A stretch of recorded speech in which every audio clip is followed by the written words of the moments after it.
Na maioria dos vertebrados, também há relação entre os órgãos da audição e do equilíbrio. O que é chamado de ouvido não é apenas um órgão de audição, mas também de equilíbrio, fornecendo informações ao cérebro sobre o movimento e a posição do corpo. Por isso, na terminologia atual anatômica, é recomendado que se use o termo orelha, embora na linguagem comum ele seja usado como sinônimo de pavilhão auricular. O órgão auditivo é capaz de amplificar sons. A intensidade das ondas sonoras no ar precisa ser amplificada de modo a gerar pressão dentro de um líquido no corpo. A vibração desse líquido estimula os cílios em células receptoras que geram os impulsos nervosos. Nos mamíferos, a orelha pode ser dividida em externa, média e interna. A externa é formada pelo pavilhão auricular, que capta o som, e pelo meato acústico externo, ou canal auditivo. Neste, há pelos e glândulas produtoras de cerúmen, que protege a orelha da entrada de poeira e micro-organismos. O tímpano marca o início da orelha média. Ele vibra de acordo com o som que chega a ele. Essas vibrações são transmitidas para 3 pequenos ossos, martelo, bigorna e estribo, articulados entre si e que funcionam como um sistema de alavancas que podem amplificar ou diminuir as vibrações do tímpano por meio de pequenos músculos presos a eles.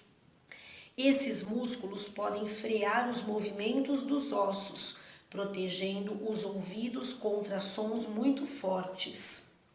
A orelha média comunica-se com a garganta e, consequentemente, com o exterior através da tuba auditiva. Se não houvesse essa comunicação, o tímpano permaneceria inchado para fora ou para dentro, sempre que houvesse alteração na pressão, o que diminuiria sua flexibilidade e prejudicaria a audição. É o que ocorre quando se sobe uma serra de carro ou de ônibus.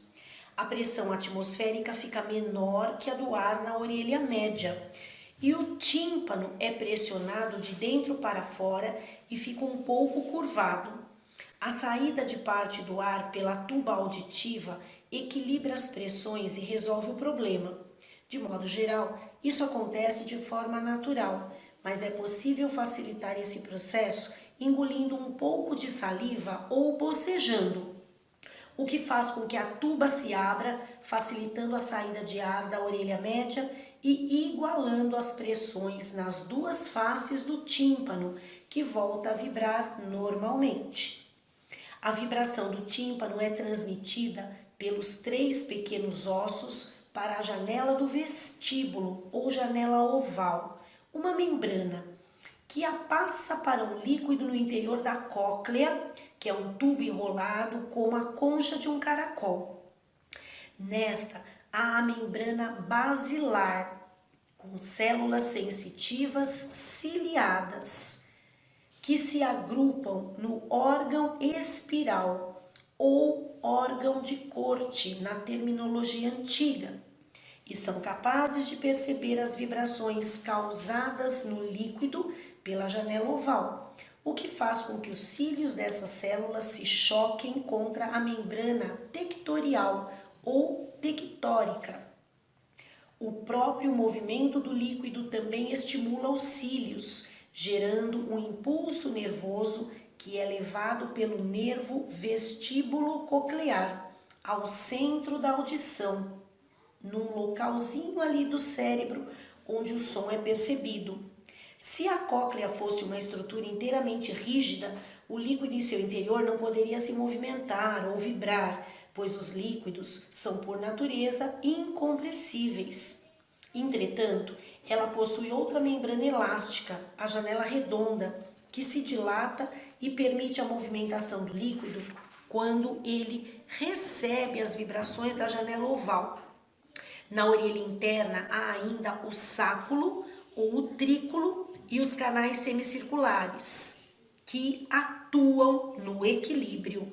Quanto maior a intensidade do som, maiores a vibração do tímpano e o deslocamento da membrana basilar. Mais células sensitivas do órgão espiral são estimuladas e mais impulsos nervosos chegam ao cérebro. Portanto, ruídos intensos disparam um número maior de impulsos que sons fracos em relação à mesma unidade de tempo. A unidade de intensidade sonora é o decibel. Sons agudos de alta frequência fazem vibrar a parte estreita e rígida da membrana basilar, que fica próxima à janela oval. Sons graves ou de baixa frequência fazem vibrar mais a extremidade oposta da membrana, que é fina e flexível. Desse modo, grupos de células diferentes são estimulados e cada um envia impulsos para regiões diferentes do córtex auditivo. Os seres humanos podem captar sons entre cerca de 20 e 20 mil Hz, que é a unidade de frequência. O timbre de um som que permite distinguir a mesma nota dada por instrumentos distintos é determinado pelo número de frequências diferentes que o formam. Um ruído puro, constituído por ondas de apenas uma frequência, faz vibrar apenas uma região da membrana. Um som composto de diversas frequências estimula várias partes diferentes da membrana. A combinação das regiões estimuladas permite ao cérebro identificar o timbre do som. Agora nós vamos falar um pouquinho sobre o ultrassom nos animais. Durante o voo, a maioria dos morcegos emite sons agudos, ultrassons, para reconhecer pelo eco os objetos à sua frente. O eco é detectado pelas grandes orelhas do animal, pela diferença de tempo entre a emissão do som e a resposta do eco. É possível localizar e até mesmo reconhecer a forma e a natureza da superfície do objeto, se é áspera ou lisa. O sistema de ultrassons é usado também pelos golfinhos para localizar objetos submersos. Além disso, eles produzem uma variedade de ruídos audíveis que parecem indicar uma forma de linguagem. Enquanto alguns sons parecem avisos, outros serviriam, por exemplo, para manter o grupo unido. Sistemas semelhantes são o sonar, utilizado em navios para medir a profundidade do mar ou localizar um submarino, e o radar, que usa ondas de rádio em vez de sons. A perda parcial ou total da audição, surdez, pode ser provocada por lesões no mecanismo de transmissão dos sons até a cóclea, na cóclea ou no nervo vestíbulo coclear. Alguns tipos de surdez são de origem hereditária, outros são provocados por exposição a sons muito intensos, infecções no ouvido, uso de certos medicamentos. Alguns antibióticos podem afetar o nervo vestíbulo coclear. Além disso, à medida que a pessoa envelhece, é comum haver perda progressiva da capacidade auditiva.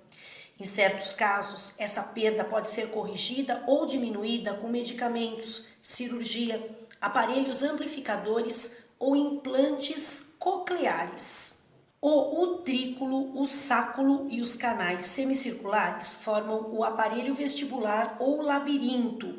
Daí o nome popular labirintite para os problemas nessa região, como vertigens, desequilíbrios, tonturas, zumbido e etc. Em seu interior, há células sensoriais ciliadas. Na verdade, trata-se de um prolongamento chamado esterocílio, com estrutura um pouco diferente da dos cílios verdadeiros, que enviam mensagens ao sistema nervoso sobre as mudanças de posição do corpo. Em resposta, o sistema nervoso envia sinais aos músculos para ajustar a postura e manter o equilíbrio. No utrículo e no sáculo existe uma substância gelatinosa com otólitos. Quando uma pessoa começa a se movimentar, está em um carro que acelera ou freia, ou a cabeça é desviada, os otólitos deslocam-se e os cílios das diferentes células sensoriais são estimulados. Nos canais semicirculares, há regiões dilatadas com células sensoriais cobertas por material gelatinoso. Movimentos da cabeça fazem o líquido no interior dos canais se movimentar, pressionando as células sensoriais. A disposição dos canais permite que eles recebam informações dos 3 planos dos movimentos da cabeça no espaço e as enviem ao sistema nervoso para que ele faça os ajustes na postura e na posição dos olhos. Quando uma pessoa gira o corpo e para de repente, o líquido dos canais continua a se deslocar por alguns instantes, por inércia. Nesse momento, são enviadas para o cérebro informações de que o corpo está se movimentando, mas essas informações não são coerentes com a percepção dos olhos de que o corpo está parado. Esse conflito de informações faz a pessoa ficar tonta temporariamente. Quando se anda de barco, também há conflito de informações. O piso do barco está fixo, mas a visão mostra que ele se desloca, o que pode provocar enjoos e até vômitos em algumas pessoas. Por que a nossa voz, quando gravada, nos parece diferente? Normalmente, a maneira pela qual você ouve a sua própria voz é diferente da maneira pela qual as outras pessoas a ouvem. Quando nos ouvimos falando, ouvimos uma mistura do som que se propaga pelo ar e do som propagado pelos ossos, cartilagens e músculos de nossa cabeça, mas as outras pessoas ouvem apenas as ondas sonoras que se propagam pelo ar. Ocorre o mesmo quando ouvimos a nossa voz registrada por um gravador. Percebemos apenas as ondas sonoras que se propagam pelo ar. É por isso que nossa voz gravada nos parece tão diferente. A posição dos olhos na cabeça está relacionada ao modo de vida do animal. Em algumas espécies de mamíferos, os olhos estão em posição lateral, o que possibilita amplo campo de visão, próximo a 360 graus, visto que cada olho abrange um campo visual diferente. Essa posição é comum nas espécies que são presas de outros animais, como muitos herbívoros. Em muitos predadores, os olhos estão na frente da cabeça, e cada olho abrange boa parte do campo visual do outro. Essa disposição resulta em perda de campo, mas, em compensação, fornece uma visão em 3 dimensões. Isso porque cada olho produz a imagem do mesmo objeto em posições ligeiramente diferentes, o que permite ao cérebro avaliar melhor as distâncias em profundidade, facilitando o bote do predador. A visão em profundidade também é importante para animais que vivem em árvores, ou seja, arborícolas, e que pulam de galho em galho. A visão em 3 dimensões do ser humano é uma herança de seus ancestrais arborícolas. Em linhas gerais, a estrutura do olho é semelhante em todos os vertebrados, como, por exemplo, vamos ver o olho humano. Ele é coberto por uma camada protetora de tecido conjuntivo fibroso, a esclera ou esclerótica, a parte branca do olho, que é transparente na parte anterior, formando a córnea. Parte da esclera e a superfície interna das pálpebras são revestidas por uma membrana, a conjuntiva. Mais internamente se situa a corióide ou coroide, com vasos sanguíneos e melanina. Esta pode ser vista na parte anterior da coroide, a íris, e é responsável pela cor dos olhos. No centro da íris existe uma abertura, a pupila, pela qual entra a luz. A íris pode se contrair, abrindo ou fechando a pupila e controlando a quantidade de luz que entra no olho. Os raios luminosos que chegam aos olhos são desviados ao passarem pela córnea, pelo humor aquoso, que é um líquido claro, pela lente ou cristalino e pelo corpo vítreo, que é um líquido bastante viscoso. Esse conjunto funciona como um sistema de lentes convergentes e forma uma imagem na parte sensível do olho, a retina. A superfície da retina é o único local do corpo em que os vasos sanguíneos podem ser observados diretamente com auxílio de lentes especiais para a investigação de doenças da retina e de problemas cardiovasculares. O exame é feito pelo médico oftalmologista. A região onde os axônios dos neurônios da retina se agrupam e formam o nervo óptico, que sai da retina e se dirige ao cérebro levando os impulsos nervosos, é o ponto cego. Por causa da ausência de fotorreceptores nessa região, não há formação de imagens nela. Quando um corpo estranho entra nos olhos, a produção de lágrimas aumenta automaticamente. Isso também acontece quando passamos por fortes emoções. Além de impedir que as camadas externas dos olhos percam água e sequem, as lágrimas possuem substâncias que atacam as bactérias. Há dois tipos de células fotossensíveis na retina, cones e bastonetes. Como um filme muito sensível, os bastonetes captam imagens mesmo com pouca luz, sendo importantes para a visão na obscuridade. Nos animais de hábitos noturnos, a retina é formada predominantemente por essas células. Os cones são estimulados apenas por intensidades mais altas de luz, funcionando melhor na claridade e fornecendo imagens mais nítidas que os bastonetes. Estão mais concentrados em uma pequena região chamada mácula lútea ou mancha amarela, em cujo centro está a fóvea. Nessa depressão há apenas cones e é nela que a imagem se forma com maior nitidez. Na periferia da retina, há maior concentração de bastonetes. É por esse motivo que na obscuridade vemos melhor com o canto dos olhos. Outra diferença importante entre bastonetes e cones é que estes dão uma imagem colorida ao ambiente. Com pouca luminosidade, é possível perceber apenas o branco, o preto e os tons de cinza. Há 3 tipos de cones: os mais sensíveis ao comprimento de onda do vermelho, aqueles sensíveis ao verde e os mais sensíveis ao azul. A percepção de outras tonalidades depende da quantidade relativa de tipos de cones estimulados. Os bastonetes possuem um pigmento vermelho chamado rodopsina. Pequenas quantidades de luz em uma sala escura provocam a quebra de moléculas de rodopsina, estimulando o início dos impulsos visuais.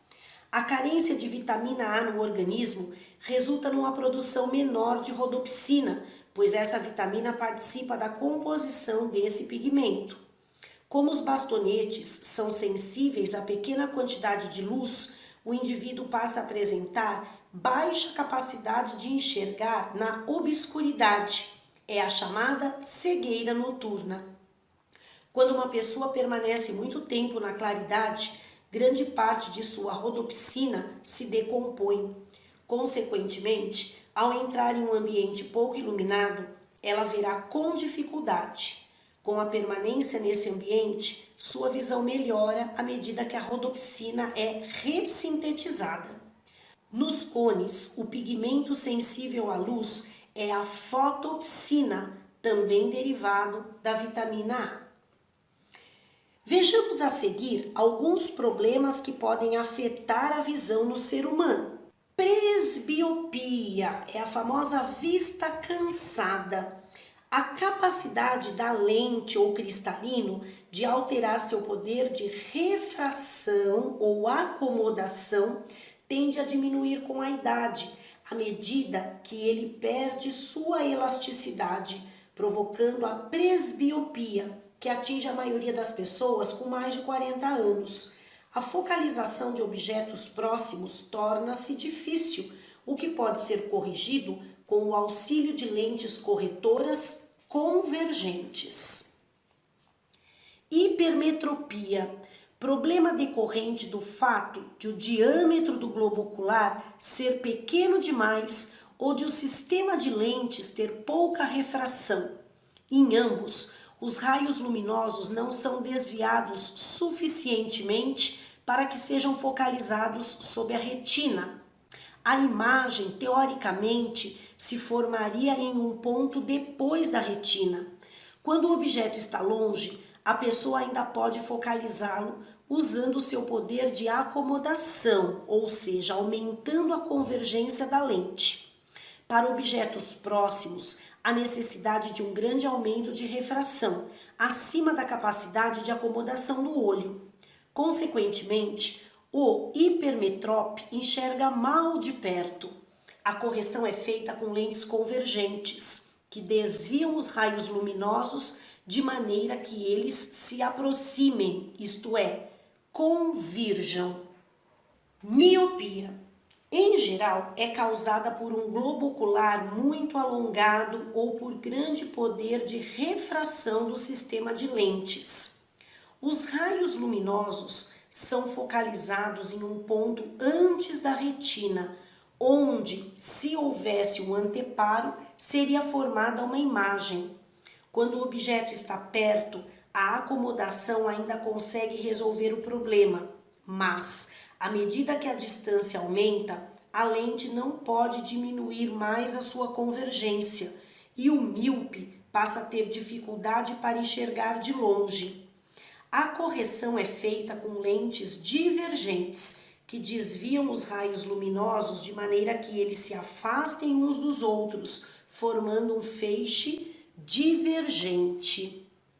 Astigmatismo é consequência de um formato irregular da córnea ou da lente, que desviam os raios luminosos de maneira diferente e a imagem fica fora de foco em algumas direções.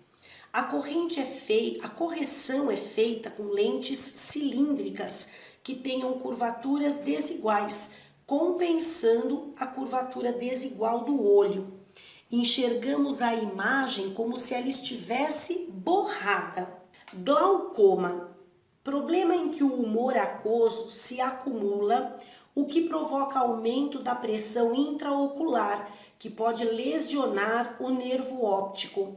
Por isso, se a doença não for diagnosticada à medida da pressão intraocular feita pelo oftalmologista, é usada para identificar indícios de glaucoma. E tratada a tempo, com medicamentos ou cirurgia, poderá provocar cegueira irreversível por destruição do nervo óptico. Catarata, doença em que a lente do olho perde parte da transparência, dificultando a visão. É mais comum após os 50 anos. Pode ser corrigida por meio de cirurgia, na qual se retira o núcleo da lente e coloca-se em seu lugar uma lente artificial. Daltonismo, de origem genética, afeta os cones e a pessoa não consegue distinguir certas cores. A mais comum é a dificuldade de distinguir o vermelho e o verde, provocada pela ausência dos cones responsáveis por essas cores. Bem, terminamos aqui a outra parte do sistema sensorial, né? Da percepção das coisas do ambiente. Na próxima aula, ao vivo, eu tiro as dúvidas de vocês e a gente conversa um pouquinho a respeito. Grande beijo e até a próxima aula.